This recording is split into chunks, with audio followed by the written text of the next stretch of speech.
Hi అండి. Welcome back to missus vlogs YouTube channel. అందరూ బాగున్నారండి? నేను కూడా బాగున్నాను. ఈరోజు మనం ఏంటంటే సింపుల్‌గా, ఈజీగా మన ఇంట్లోనే మనం వెల్లుల్లి రసాన్ని ఎలా చేసుకోవాలో చూపించబోతున్నాను. ఇది వేడి వేడి అన్నంలోకి చలికాలంలో, వర్షాకాలంలో కూడా ఇది వేసుకొని తింటే చాలా టేస్టీగా ఉంటుందండి. ఇది చాలా సింపుల్‌గా మన ఇంట్లోనున్న ఇంగ్రీడియెంట్స్‌తోనే చాలా టేస్టీగా చేసుకోవచ్చు. పదండి చూద్దాం ఎలా చేయాలో. దీనికోసం ముందుగా చింతపండుని నానబెట్టి ఈ యొక్క రసాన్ని తీసి పక్కన పెట్టుకోవాలి. తర్వాత మిక్సీ జార్‌లో ఒక 2-3 టేబుల్ స్పూన్స్ వరకు ధనియాలు తీసుకోవాలి. తర్వాత దీంట్లోనే ఒక 10 వరకు వెల్లుల్లిని వేసుకోవాలి. తర్వాత దీంట్లోనే మనం 1 ½ స్పూన్ వరకు కూడాను మనం జీలకర్ర ఉంటుంది కదా! ఆ జీలకర్రని కూడా వేసుకుందాం. ఇదిగోండి జీలకర్రని ఎక్కువ వేయకూడదండి.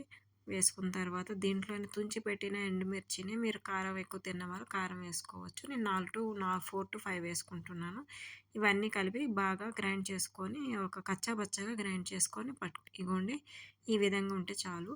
తర్వాత ఈ యొక్క ప్యాన్‌లోని కొంచెం ఆ యొక్క చింతపండు పులుసుని మనం తీసి పెట్టుకున్నాం కదా!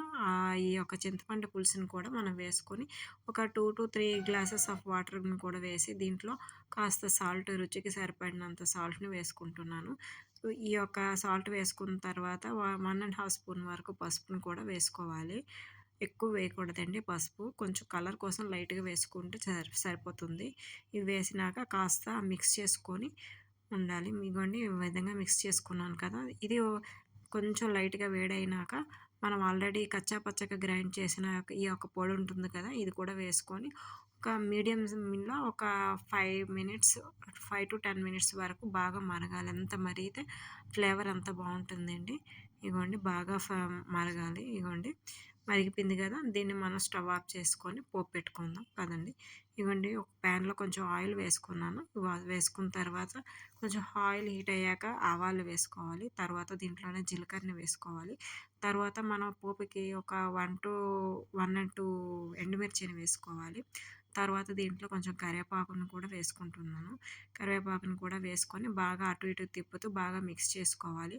మిక్స్ చేసుకున్న తర్వాత దీన్ని మనం ఆల్రెడీ రసాన్ని తీసుకొని పెట్టుకున్నాం కదా! దీంట్లోని వేసేసి కలుపుకోవాలండి. అంతే సింపుల్‌గా మన ఇంట్లోనే మనం చేసుకోవచ్చు. ఈ యొక్క రెసిపీని మీరు కూడా ఒకసారి ట్రై చేయండి. ఎలా వచ్చిందో చెప్పండి. నేను చేసిన ఈ యొక్క రెసిపీ మీకు గాని లైక్ అయినట్టయితే ప్లీజ్ కామెంట్ చేయండి. ఎలా ఉందో మీకు కూడా నచ్చిందని అనుకుంటున్నాను. Please like, share and subscribe to my channel అండి.